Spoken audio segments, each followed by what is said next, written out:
G'day legends, I hope that you are having a fantastic day and that you are having a fantastic weekend and that you have a great week coming forward. Now today we're going to talk about a Washington Post article about the US's support to Ukraine and how the war may change over the next 12 months and even down to 10 years. We're going to have a look at the maps and we're going to have a look at some corruption as well. And we're going to talk about, I guess, the war as a whole. So last year, we saw a net zero change in territory in Ukraine with incredibly costly offensives launched from both Russia and Ukraine, having tens and tens of thousands of men die on the front line.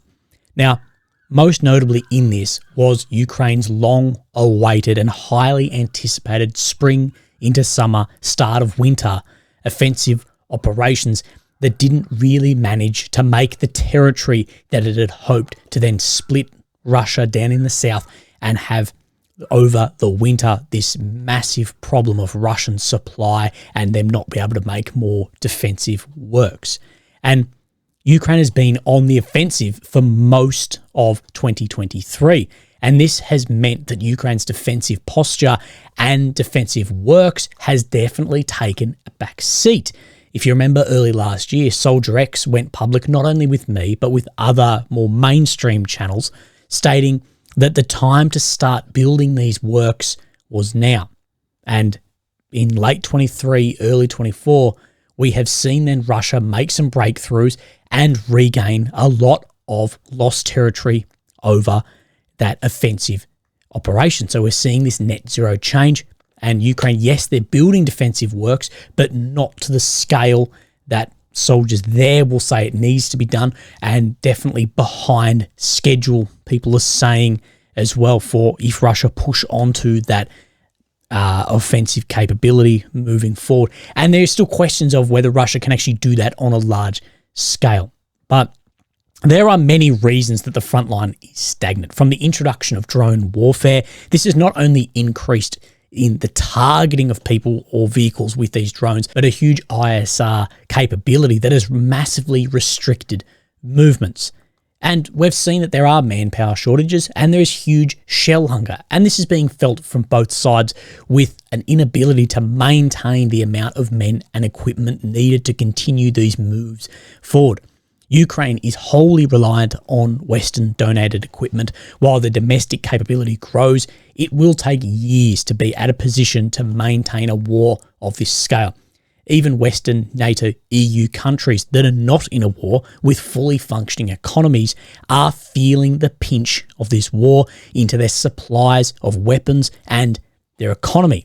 And we've seen talks in the beginning of this war about peace deals and possible ground cessions, which now, if you even mention anything to the contrary about this, you'll be branded one way or the other. We're just not allowed to talk about that or being realistic in what may happen. But us here, the reason you're on this channel is we like to be realistic about where this may go. And realistically, there is a good possibility that this war will end with redrawn borders or pause into a stagnated conflict with unrecognised borders, similar to what we've seen between 2014 and the beginning of 2022.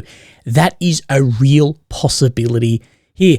Personally, I think that that is more likely than the two states involved here saying what their overall goals are.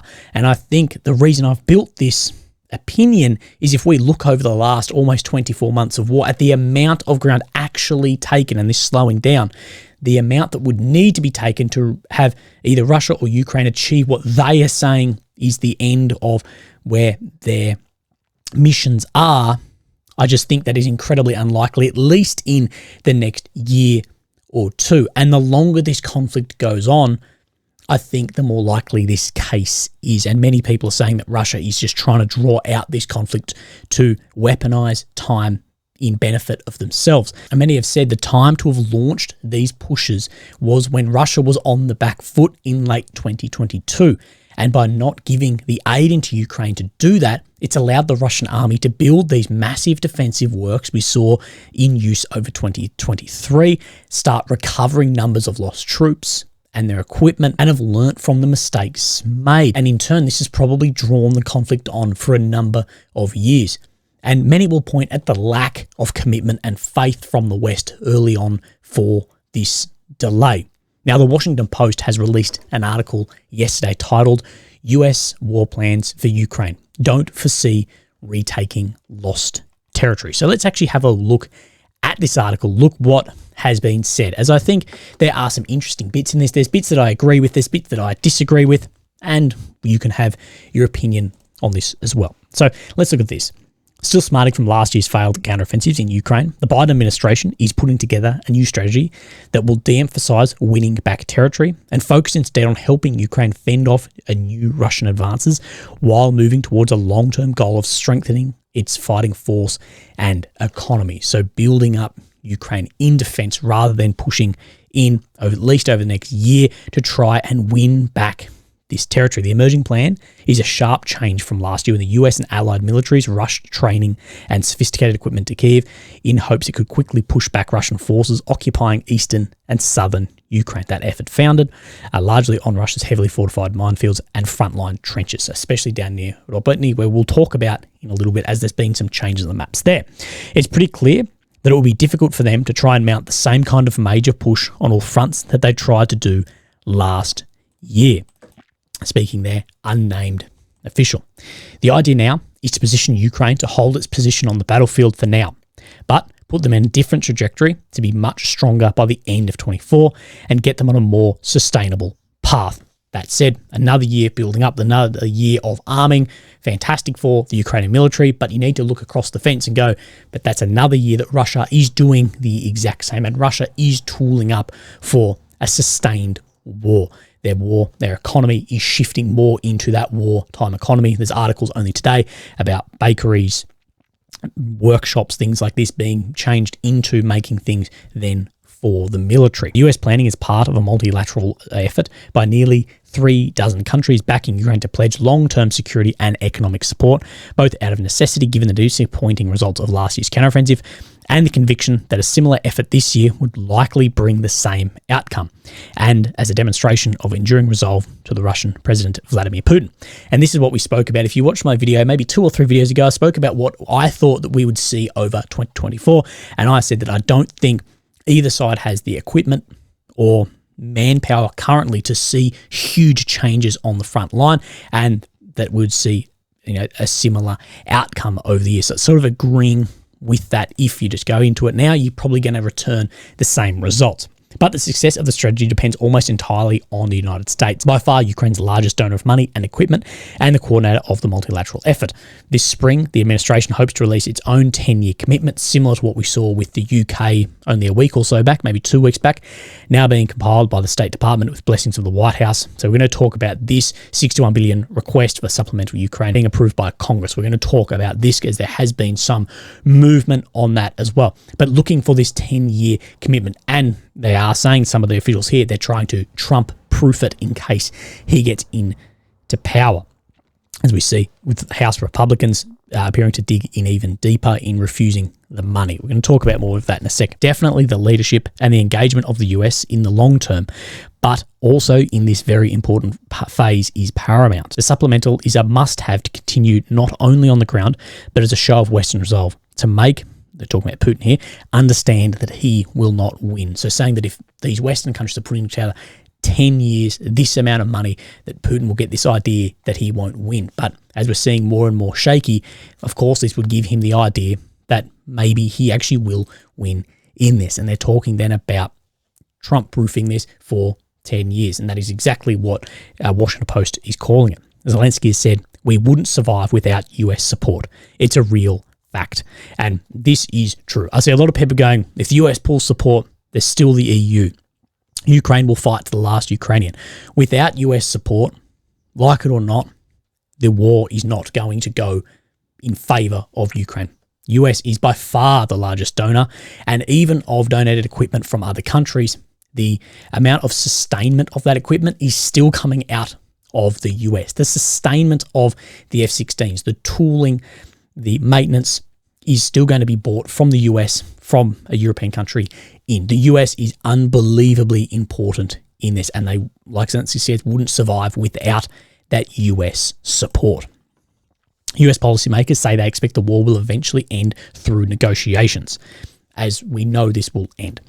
But also, they don't think Putin will be serious about talks this year, in part because he holds out hope that Trump will win back the presidency in November and dial back support to Kyiv. Now, all the polls I'm seeing, the voting, where you can bet on who's actually going to win, which is crazy, is putting Trump in the lead to win. Trump, say, has long touted a special relationship with Putin, said months ago that if he's returned to the White House, he will have that war settled in one day, 24 hours. Now, whether this is just a marketing thing or he really means it, well, with Trump, you need to read between the lines with a lot of that. Zelensky, in last week's television interview, called that claim very dangerous and invited Trump to Kyiv to share whatever plan he might have. That would be interesting if those two actually met. But the war settled in one day would mean that there would be ground land accessions for sure. If you tried to end the war in a day, that is what it then means. Now, I think Ukraine has a right to take back all its ground militarily. But at the same time, this is a very, very complex bloody problem with the funding from multiple nations with differing ideas, changing policies, and of course, their own problems at home. We have seen support being more shaky than we've seen previously. And we spoke last year about the importance to Ukraine of the Senate funding bill that has been shot down just into Christmas leave. Of course, that put forward $61 billion for Ukraine and also border security measures for America. Now, CNN has reported overnight that Senate negotiators have agreed to empower the US to significantly restrict illegal migrant crossings at the southern border. And the Senate deal, which is expected to be unveiled as soon as next week, saying that this will have also some funding for Ukraine and new laws and funding for then this US southern border. And this is something we're just going to have to watch, wait, and see what actually unfolds, because nothing yet is set in stone. And the US has a border crisis. Look at what is happening currently in Texas. Now, the SBU today on Telegram has announced that they have found another weapons corruption scheme happening in Ukraine, totaling to an effect of $40 million. Now, the effect of these corruption scandals in Ukraine is massive, not only for international opinion, but also morale on the front line. I just couldn't believe how you'd be feeling as a troop seeing these people pocketing millions upon millions of dollars when there is already a widespread shell shortage, and these guys are taking money directly out of that, and up to 100,000 shells that have never reached the front line. Now, Ukraine, of course, is trying to get on top of corruption as much as they can, and there has been a massive systemic corruption that is being unraveled in Ukraine. The problem is that with Ukraine's EU bids, this comes into it, as well as extra money going in, and we know this exists. This doesn't take away from that it exists in Russia. Of course it does. It's probably worse. But to say that there is no corruption here is wrong, and people need to look at things in a realistic point of view, and these dollars need to be accounted for because it helps with Ukraine actually win the war. Now, the SBU, with the assistance of the Ministry of Defence, exposed officials of the Defence Department and managers of Lviv arsenal, which stole almost UAH, which is Ukrainian, $1.5 billion from the purchase of ammunition. Documenting the crime took place with the full assistance of the current Minister of Defence. According to the investigation, former and current high-ranking officials in the MOD of Ukraine and heads of the affiliated companies are involved in the embezzlement. 1.5 billion hryvnias is about $40 million. For the purchase of 100,000 mortar shells for the armed forces. That is a massive amount. According to the investigation, in August 22, officials concluded a contract for the purchase of wholesale batch of artillery shells with this arms supplier Lviv Arsenal. Then the MOD transferred the entire amount stipulated in the signed document to the company's accounts. After receiving the funds, the company's management transferred part of the money to the balance sheet of a foreign commercial structure that was supposed to deliver and ordered ammunition to Ukraine. So, money coming in, going foreign, and the shells looking like they never arrived. However, it did not send a single artillery shell to our country and took the received funds into the shadows, transferring them to the accounts of another affiliated structure in the Balkans. The rest of the amount from the Ministry of Defence remained in the accounts of the Ukrainian company in one of the capital's banks. As a result of the comprehensive measures, SBU employees documented the embezzlement scheme of state funds and identified all persons involved in the scheme. So again, really bad for morale, trying to get on top of it, but it's really not a good look. And someone like me, I always look at how much more of this is going on, not only to the tens of millions, but how much of it is going on at a small scale that is having a huge effect wider on the war, and how deep does it actually run as well. So now we are going to have a look over the maps and see what is happening in Ukraine, as there has been some, I think, fairly significant changes over the past couple of days. So we have Ukraine in the center, the capital of Kyiv, and we have Russia around here. Of course, this is Crimea, Donetsk, Luhansk, Romania, Poland, and Belarus. Now, we've seen no changes down on this southwestern area, down across on the left bank of Dnipro. Nothing around the nuclear power plant here either. Now, what we have seen is a change in ground. This is something we haven't seen for a while. Is actually blue on the map, meaning ground Ukraine has got for within 2 weeks. They are making ground in some areas. And we see this was taken over the past week and held by Ukraine. But then over the past few days, we have seen this change just to the northwest of Robotny. It is saying that Ukraine has made back some ground here. Now, it hasn't held it. It's saying that Russia has been pushed back here. Otherwise, then it would go into blue. So exactly what is happening there, we don't really know. But we do have an update on this. The Russian army has taken control over new positions west of Robotny and are now 500 meters from the first buildings of the town. So this is saying that in this area here, that Russia has actually made back more ground in here. And we can just somewhat have a look and see. So we see where these paddocks are on these angles in here, that is talking about just in here. So it is being shown, sorry, incorrect. It's actually just in this paddock here. See this slope down on this up to this road, that is saying that Russia has got up into here, and that they are 500 meters from the first buildings here. So Russia has made some ground in there. That is according to Surak maps, as we've seen Ukraine make some just up to the north of there, according to then deep state. Now across Rozhany as well, in the last couple of weeks, we've seen that Ukraine has made back some ground in here as well by the blue. I did miss that yesterday. And Novomalivka isn't showing any change on here, which we did speak about yesterday. That is saying that Ukraine made back some ground in here, but not being shown then on the deep state map. Mariinka, minimal changes, but where we're going to come up in is just to the south of Avdiivka near Pervomaisky in here. And let's just have a look and see on this, showing no real shifts here. But Surak is saying that there are changes in here. The situation northwest of Donetsk city, so this is exactly where we're looking. Russian army took full control over the southern dashes of Pervomaisky, reaching the intersection between Voroshilia and the Persho-Trevneva streets. So, talking just in here. Now, where we'll line this up is where this meets. So, let's have a look, bring this up. So, it is saying basically into sort of into this region right here that Russia has taken. Now, that is only being shown then on the Surak maps, and we like it when it lines up across multiple maps. But again, sometimes things are slow, sometimes things are quick. Now, yesterday we did see that there was a slight difference in the map showing that this had pushed out here. That's where that operation went through the tunnels. But just in here was a difference over the maps, and this has been caught up then on deep state. It was just here we're talking about, and this is shown to come then under Russian control to the south of Avdiivka and just to the north of Avdiivka as well.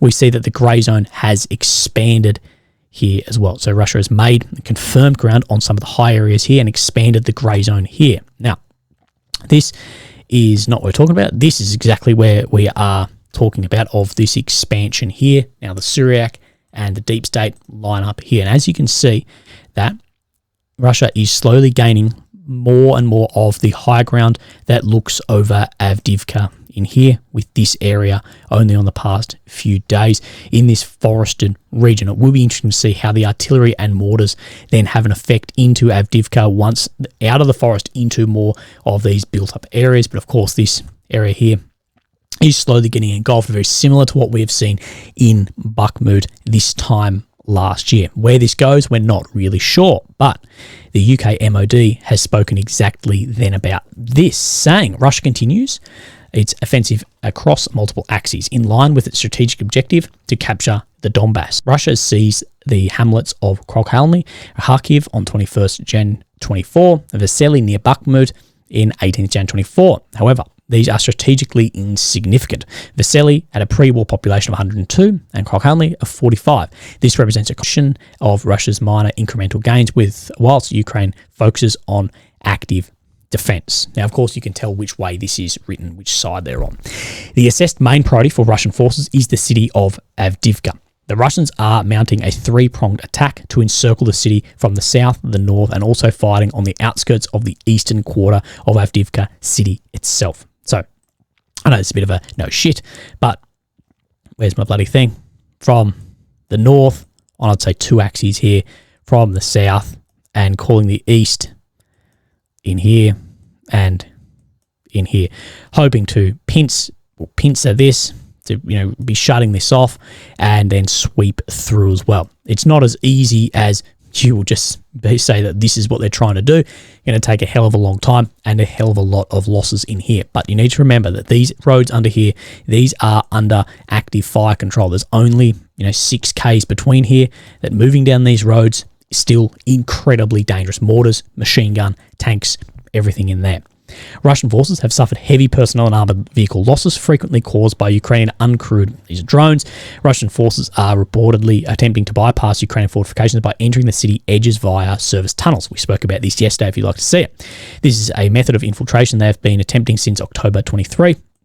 That is how this part up here got made. Ukrainian counterattacks are holding Russian forces from progressing further within the city as the main supply route remains intact and Ukrainian forces make local counterattacks. Avdiivka is likely to remain in Ukrainian control over the coming weeks. I agree with that. I think it'll be in Ukraine's control for probably a number of months, but this is still squeezing down very difficult. I think it'll be very, very similar to exactly what we saw then in Bakhmut. Now, we haven't seen really that much change up and down the map in many other spots. We see Russia just make a little bit more control out from the west of Bakhmut here, trying to push that out to build their then reserves and defensive works in here as well. No real changes then around Belarivka. We've seen a lot near the Kremenar Forest. Novelsky, Badiinka, not too much in here. Then we'll come up into the northeast of where the front line is sitting, around Vilshana and Yahidny in here. Now, this is where we saw yesterday, 2 days, we've seen Russia make 3 to 4 kilometers of ground up past here. Now, from yesterday till today, we see this, that Russia has expanded control over this road further. Now, what we want to see is if this is replicated across the maps, and I will tell you that, yes, it then is. So this is the same road here that we can look at yesterday. Today, we can see expanded control. Now, the Surak is saying that they've moved a fair bit further into Tabievka here, that they've moved right down into this region here, but we're showing that there is definitely some more movement in there. Now, you're just going to have to put up with me because I'm not going to talk about the first part of this until in a second. In addition, troops could control over a trench system along the road between Svatov and Kupiansk. This is where we're talking, which allow them to expel Russian forces from the village of Tabievka. Right here we're talking, which was taken after some hours of fighting. The situation is not yet good for Russian forces as they have to secure the hills west of the locality. Moreover, Russian troops have advanced south of here, which is being surrounded on 3 sides right now. So still a hell of a lot of fighting is going on in and around here and trying to get control over hills in this region to actually gain more of a foothold here. And of course, this push down into this Kupiansk front here, we know is very, very important for the Russian forces. But we're going to push a little bit more north in here. I believe probably the most important area in Sinkivka. Now, if you look at the ISW, they're saying that the chance of anything really happening here was low. Soldier X says they believe it is very high, that it could actually occur, more movement made here. So let's have a look between yesterday and today. We don't see too much change. We do see a reduction in what Ukraine control here and then an increase in grey zone, which is interesting. Look at where Ukraine is set to hold. See this like 6 ways here? 6 ways, we'll take it.